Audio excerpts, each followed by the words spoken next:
Hey everybody, Icy here. It's been a while since I've done a video, so bear with me. Let's have a little fun today. I, James McCarthy, do hereby throw my hat into the ring for the office of President of the United States for 2024. Sounds crazy, right? An old, fat, retired military guy, retired highway guy, saying he's going to do something like that.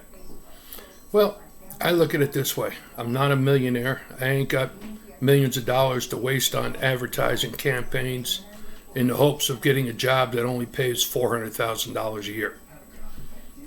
Think about it. $400,000 a year, right? It's nothing.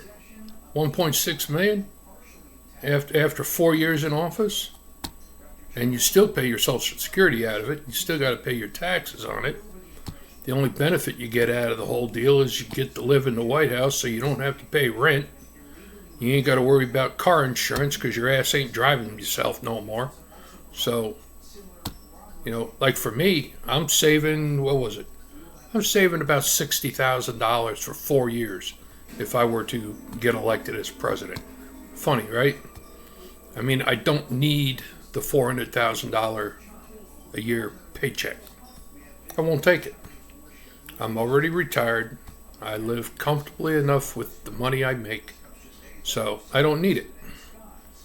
We'll put it to where it's going to be used better, like opening up shop classes back in schools again, getting the kids to start learning to work with their hands instead of running around pretending to be a girl or some girl pretending to be a guy and causing all kinds of emotional trauma, and they can't sit there and confront somebody. They freak out and cry or hide in a corner. So, I mean, it's time, to get tough and be a real asshole in office.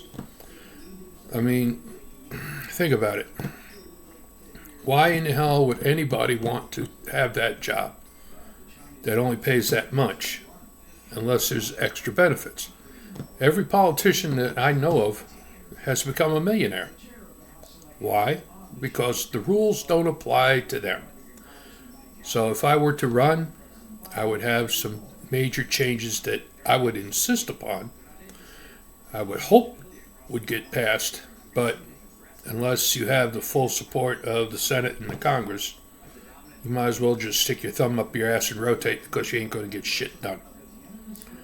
What I would recommend for this country, provided I got elected, number one, voter ID cards. We're the only country on this friggin' planet that doesn't require a voter ID. Why? Because the politicians here have figured out that if you don't have an ID, people that are not citizens can vote. Good example, New York State. I live in New York State. The illegals vote all the time in the elections. Now they got this electronic voting, mail in your ballot. How can you verify that you are an actual citizen if you're not voting in person and showing proof of identity? So if I were elected, that would be one of the first major changes that I would make. You have to have a photo ID to get your welfare payment, a driver's license, to go into a hospital, to talk to a cop, to drive, to go fishing. But you don't need a photo ID to cast a vote, to put somebody in office that could conceivably either make your life better or totally destroy your life in the country, that you live in. So you need to make sure that you have a voter ID. That would be number one. Number two, I would require every politician and have the law passed term limits. I'm getting sick and tired of these people 30, 40 years in freaking office. And what have they accomplished? Joe Biden has been in office for over 40 years. And the only thing he's accomplished from rumors is showering with his daughter and plagiarizing from other people in order to advance in his life and his career. So, like I said, those are rumors, but if they're true, then he's a piece of crap,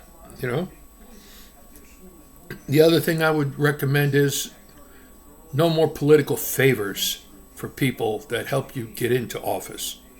There's enough of that bullshit going on in business. You don't need it in the politics. It's killing our country. A good example would be if I was elected as president, ambassadors. You want to be an ambassador to France? You better be fucking fluent in French. Because you can't trust interpreters. You have to trust your own brain and what you hear and what you read and what you see. And the only way you're going to do that if you are fluent in the language of the country that you are the ambassador for. So if you're in Iceland, you better speak, read, and write Icelandic. If you're in Germany, speak, read, and write German. If you're in Japan, same thing. Speak, read, and write Japanese. It's time for the political pandering for, oh, I got you into office, make me an ambassador so I can be a big shot and live in some other country for a while, kissing their ass. No. Time to be tough. Time to say no more political gamesmanship. I'm tired of the crap. I mean, I'm an old man, so I don't know how much longer I'm going to be around. But, I mean, if I get elected 2024, I'm 65 now, so I'll be a little before 70. I'll be 69 when I leave office, because I don't expect to be in more than 4 years. Number one, politicians on both sides trying to, going crazy, trying to get my ass out if I got elected. Look at what their shit they're doing now. I mean, yeah, it's ridiculous. The other thing I would recommend is we have to build up our bases in Asia. And I'm talking about for the Navy. For Taiwan, I would offer them a good deal and let us build a base there. The other one is, I don't know if you're going to make it back to the Philippines, but I know that after they shut down Subic Bay and Cuby Point in the Philippines in 1990, end of 91, in 1992-93 time frame, Vietnam was asking the U.S. to come back into Cam Ranh Bay.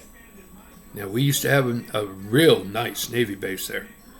So, going back to Vietnam would not, be out of the question, If the deals can be made to where we could put our bases there, and it would be a thorn in China's side, I'm all for it. Let's see, what else did I write down?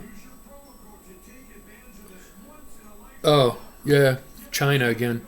Sorry. But if you're a business in this country and you have factories and stuff in China, I'm either going to tax the hell out of you, or you shut your business down in China and you put them someplace else. You go to Taiwan, you go to Philippines, you could go Indonesia. I don't care. But if I get elected, China's off the table for everybody. I don't care. What's China going to do if I get elected? Kill me? Big friggin' deal. I don't care. Let's see. What else can I say that would piss people off? Because that's the one thing. Everybody's gotten so dainty lately. You're offended by words. Oh, words can hurt you. No, a punch in the mouth will hurt you. Words will just offend you. They're not hurting you. I've never seen anybody get yelled at and then they all of a sudden started bleeding because of the words being thrown at them. I've never seen anybody die from being called an asshole. I get called an asshole every day. I'm still here. So, let's put things into perspective. Education system. Common Core, out the window, gone. Social studies, out the window, gone. We have to reinstate history. We have to reinstate shop classes. We have to reinstate state control over education and get rid of the Department of Education. I once took a bar graph and I recorded all the graduations that happened and the statistics for the kids from 1978 until 1995. And on a bar graph, you could see the steady decline in the education of our kids because they're not being educated, they're being indoctrinated. They're not being told that they can achieve anything. They're being told you can only achieve something, and it has to be liberal. Guidance counselors are pushing liberal arts all the time in high school. They did it with my kid. My kid, she was taught to question everything. And they even accused her once of plagiarizing on a paper that she wrote for school. And we actually had to go and have a little discussion with the teacher and the principal on that subject.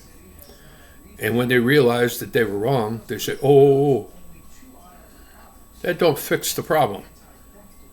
You shouldn't be doing it in the first place. You know? Let the kid, if a kid is going to plagiarize, it'll come out and bite them in the ass later. But you know something? That's just in writing. You're teaching liberal arts. You're teaching kids that transgenders. You're teaching race, equity, inclusion. Fuck that. I'm serious. Fuck that.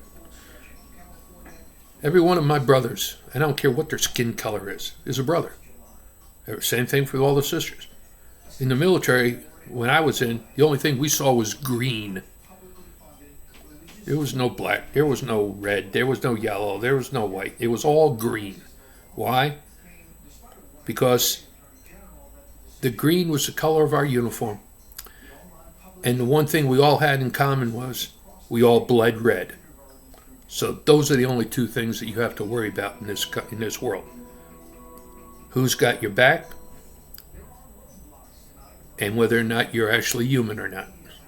Well, I think everybody here is human, so you're all bleeding red. But everything else, it's all smoke and mirrors to divide us, to get us to look the other way. Equity. Yeah, who gives a shit? Equity. Nobody is equal, ever. I don't care how smart you are. You don't hold down the smart kids to make the stupid kids look better. You don't hold down a white kid because he's doing better than a black kid. You don't hold down a black kid because he's doing better than Asian. You don't hold down kids at all. You let them soar. Let them reach for the stars. Let them show the world what they can do. Don't tell them what they can do. Let them show you what they can do. That's the important part. Let the kids soar. Stay the hell out of their personal lives. Stay out of their identity. They identify as who they are. Let them identify as what they are. I'm a kid. Oh, okay, sometimes I feel like wearing a dress. Okay, fine. Who gives a shit? But that's your own personal choice. You're not being told what to do by a teacher. You're not being indoctrinated. You're not being forced to have puberty blockers at the age of 8 and 9 because some bonehead parent or teacher is insisting upon it.